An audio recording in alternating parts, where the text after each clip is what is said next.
Пикники на майские праздники для многих являются семейной традицией. Без шашлыка Первомай и не праздник получается вовсе. Однако жареное мясо на углях относится к продуктам, которыми не стоит злоупотреблять. Тем более, что появился целый ряд исследований, утверждающих, жарить шашлык столь же вредно, как и курить. Наслаждаясь сочным ароматом мяса, можно увеличить риск пневмонии, астмы и других болезней. А поедание мяса, пожаренного при высоких температурах, увеличивает риск развития рака желудка и почек. И что теперь, забыть об этом блюде насовсем? Сегодня в выпуске мы поговорим о том, как, не отказываясь от шашлыка, уменьшить возможные риски от его употребления в пищу. Здравствуйте, мои хорошие!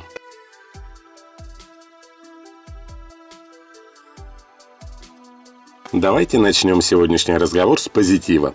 Конечно, шашлык не относится к диетическому блюду, потому что это жареная и жирная пища. Но если есть шашлык в разумных количествах, он может оказать и определенное положительное влияние на организм. Шашлык может служить хорошим источником животного белка и всех незаменимых аминокислот, которые жизненно необходимы для строительства клеток в организме и работы всех систем. В шашлыке много жирорастворимых витаминов А, Е, Д и витаминов группы В. Шашлык из красных сортов мяса содержит большое количество железа. Этот элемент необходим для профилактики анемии. Шашлык из рыбы служит хорошим источником омега-3 полиненасыщенных жирных кислот. Рыбий жир способен снизить уровень плохого холестерина, а также помогает набрать мышечную массу. Ну и, конечно же, шашлык готовится на огне, но не требует добавления масла. Это значит, что шашлык менее калорийная еда, нежели приготовленная, например, на сковороде в масле. Ну а теперь, собственно, о грустном. Ни для кого не секрет, что есть много красного мяса в больших количествах вредно. Это увеличивает риск развития злокачественных опухолей в кишечнике. Но у мяса, приготовленного на мангале, есть дополнительная угроза. Она повышает вероятность рака еще и поджелудочной железы. Все дело в канцерогенах, которые формируются в мясе при приготовлении на мангале или на решетке гриля. Они появляются, когда шашлык покрывается обугленной корочкой, чего не происходит, например, при жарке мяса на умеренном огне, тушении или запекании. Исследователи проанализировали данные более 62 тысяч американцев, у 208 из которых в течение 9 лет нашли рак поджелудочной железы. Выяснилось, что у тех, кто предпочитал хорошо зажаренное мясо, вероятность рака была на 70% выше, чем у тех, кто не ел такого мяса. Вероятность столкнуться с повышенным давлением на 17% выше у тех, кто часто ест поджаренные до обугленного состояния мясо, курицу или рыбу. Дело в том, что вещества, которые образуются при этом способе приготовления, вызывают окислительный стресс, повреждение клеток из-за большого содержания свободных радикалов. Из-за этого ухудшается состояние сосудов, развивается атеросклероз, а он не только провоцирует гипертонию, но и повышает риск инфаркта и инсульта. Если вы съедите поджаренное на мангале мясо или рыбу пару-тройку раз в месяц, в этом ничего нет страшного. Но увлекаться таким методом приготовления еды и делать его повседневным не стоит. Это может быть опасно для сердца и сосудов. Канцерогенные вещества может содержать в себе не только сам шашлык, но даже и дым, исходящий от мангала.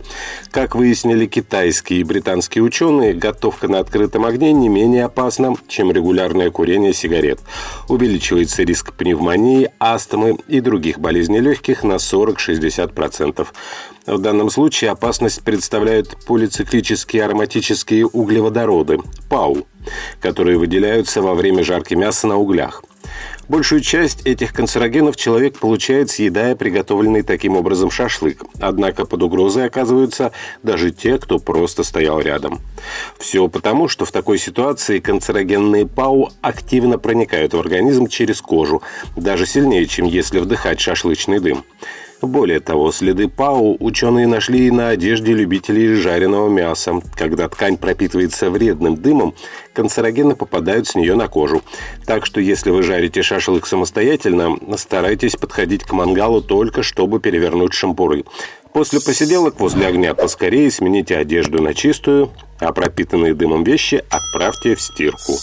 И говоря о потенциальном вреде шашлыка, нельзя не упомянуть паразитов, которыми по статистике заражен каждый второй шашлык. Многие любят попробовать маринад, положить готовое мясо в тарелку с сырым маринадом или не до конца дожарить мясо. Маринад, содержащий сырое мясо, потенциально может содержать паразитов, таких как токсоплазма и трихинелла. При употреблении плохо прожаренной свинины высокий риск заражения тениозом или свиным цепнем. Сагинатус, тениаринхоз – виды ленточных червей, которыми заражаются от говядины. Печень говядины поражается дикроцилиозом. В сырых свинине, баране, разных видах дичи могут быть лямблии. Правильное приготовление мяса может убить паразитов и снизить риск заражения. Температура внутри кусочка мяса должна достигать не менее 74 градусов по Цельсию в течение 15 секунд, чтобы гарантировать уничтожение всех вредных паразитов. При такой температуре мясо внутри полностью прожарено. Важно осторожно обращаться с сырым мясом и маринадом для барбекю. Для сырого и приготовленного мяса следует использовать отдельную посуду. Нельзя складывать готовый шашлык в ту посуду, где лежало сырое или замаринованное мясо. Нельзя выкладывать сырое мясо туда, где будет впоследствии готовое. После работы с сырым мясом следует тщательно мыть руки. Все перечисленные выше негативные свойства шашлыка, конечно, звучат жутковато, однако есть несколько довольно простых манипуляций, которые могут значительно нивелировать их. Согласно работе португальских и испанских химиков, правильный маринад позволяет резко снизить количество канцерогенов в готовом шашлыке. Добавлю от себя, правильный маринад также поможет сделать мясо не только вкуснее, но и мягче, а значит ускорит приготовление и облегчит его переваривание. Положите перед жаркой на куски мяса розмарин. Обильно посыпьте его черным перцем или замаринуйте в смеси трав, таких как орегано, базилик, тмин, шалфей, майоран с добавлением лука и чеснока. Традиционный уксусный маринад тоже отлично подходит для приготовления шашлыка, однако важное условие здесь – уксус обязательно должен быть натуральным. Можно мариновать в киви или ананасе. Фермент бромелайн, содержащийся в них, очень хорошо расщепляет волокна мяса, поэтому оно переваривается легче. Можно использовать кефир, только постоявший, кислый, а не совсем свежий. Непосредственно для процесса жарки лучше использовать обыкновенные дрова, а не готовые угли, продающиеся в магазине. Также желательно не пользоваться розжигом или бензиносодержащими средствами, а самыми простыми веточками-растопкой.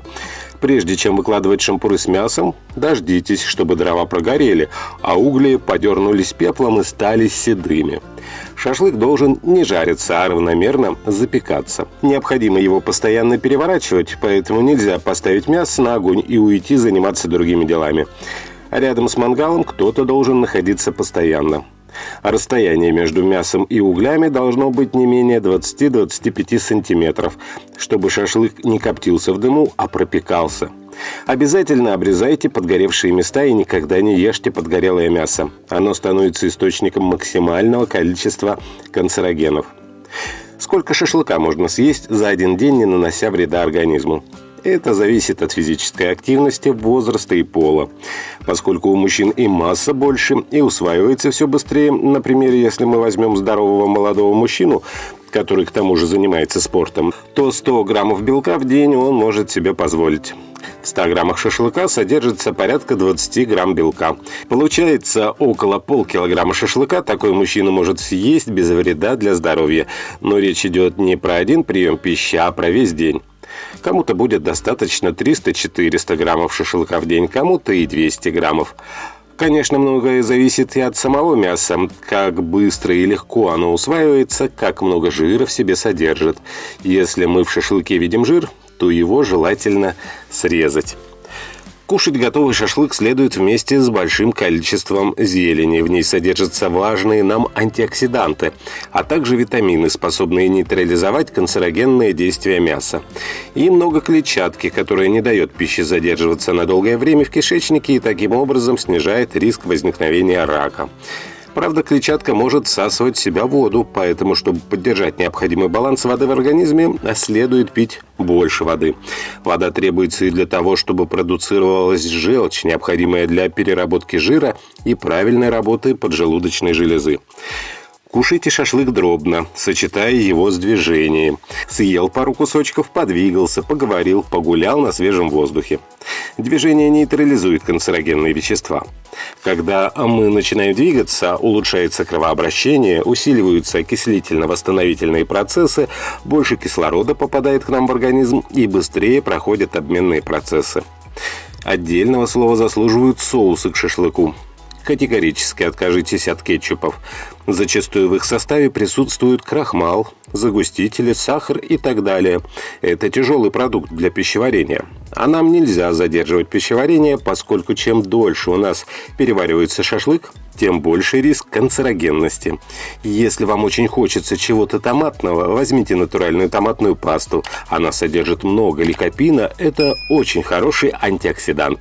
В пасту добавляем перец, различные ароматические травки и получается прекрасный овощной соус. Точно так же следует отказаться и от заправок типа майонеза и жирных соусов, поскольку они сами по себе могут содержать не очень полезные, в том числе и канцерогенные вещества. Если вы планируете употреблять алкоголь, то не забывайте, что спиртосодержащие напитки увеличивают чувство голода, поэтому существует риск переесть.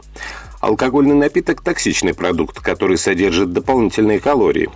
Полезной дозы алкоголя не существует, есть только относительно безопасная. Но все же, как не поднять фужер в честь праздника? Совет только для взрослых. К шашлыку хорошо подойдет красное сухое вино, которое содержит нужные нам антиоксиданты. Но не излишествуйте. А вот от крепких спиртных напитков лучше отказаться, потому что это будет удар по печени. Дым от костра может вызвать определенное кислородное голодание.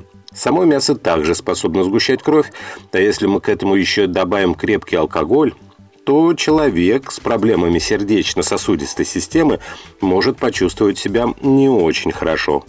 Шашлык в больших количествах противопоказан людям с подагрой, острыми и хроническими заболеваниями пищеварительной системы, сердечно-сосудистыми заболеваниями, а также людям с высоким холестерином. При заболеваниях пищеварительной системы или повышенном уровне холестерина рекомендуется шашлык из рыбы, индейки или курицы. Детям до 7-8 лет шашлык давайте с осторожностью. У детей, в отличие от взрослых, пищеварительная система еще достаточно нежная, не привыкшая к чрезмерному напряжению, например, к перевариванию цельного куска мяса, содержащего большое количество соединительной ткани, то есть мясных прожилок. Предлагайте детям блюда, которые готовятся из измельченного или перекрученного мяса, биточки, котлеты, в более старшем возрасте люля-кебаб. Кроме того, для шашлыка мясо обычно маринуют и приправляют специями, употребление которых также вызывает чрезмерное напряжение пищеварительной системы. Шашлык из курицы, индейки, замаринованный в йогурте или в соусе песто, тоже в предпочтении для детей. И, конечно, предлагая ребенку шашлык, не забывайте о том, что не следует переедать. Что касается беременных, порция другая шашлыка им вряд ли навредит. В целом для женщин в этом прекрасном положении не существует конкретных ограничений, кроме употребления токсичных продуктов – курения, алкоголь, наркотики. Все остальные ограничения связаны с индивидуальными особенностями организма женщины, наличие хронических заболеваний, симптомы токсикоза беременных, дефицита беременности, нарушения в работе кишечника, колебания веса должны обсуждаться с врачом. А можно ли кормящей маме шашлык? Кормящим женщинам нужно быть осторожнее с уксусом, маринадами и специями. Все, что употребляет мама, поступает и в организм ребенка. Острые специи и уксус могут вызвать аллергическую реакцию у малыша. А лук или чеснок способны придавать неприятный вкус молоку, и ребенок может от него отказаться. Мамам рекомендуется мясо без маринада или шашлык, приготовленный в маринаде из продуктов с натуральными кислотами, из лимонного сока, киви или минеральной воды. Конечно, шашлык сложно назвать блюдом для здорового питания, но, руководствуясь вышеописанными принципами, вы получите от него максимум удовольствия без особого вреда для здоровья. А на сегодня это все. Не болейте, берегите себя и близких. Ставьте пальчики вверх, подписывайтесь на канал «Доктор по соседству» и, конечно, не забывайте заходить в наши паблики в социальных сетях ВКонтакте и Одноклассники, где каждый день выходит масса полезной и интересной информации из мира здоровья и медицины. Здоровья вам!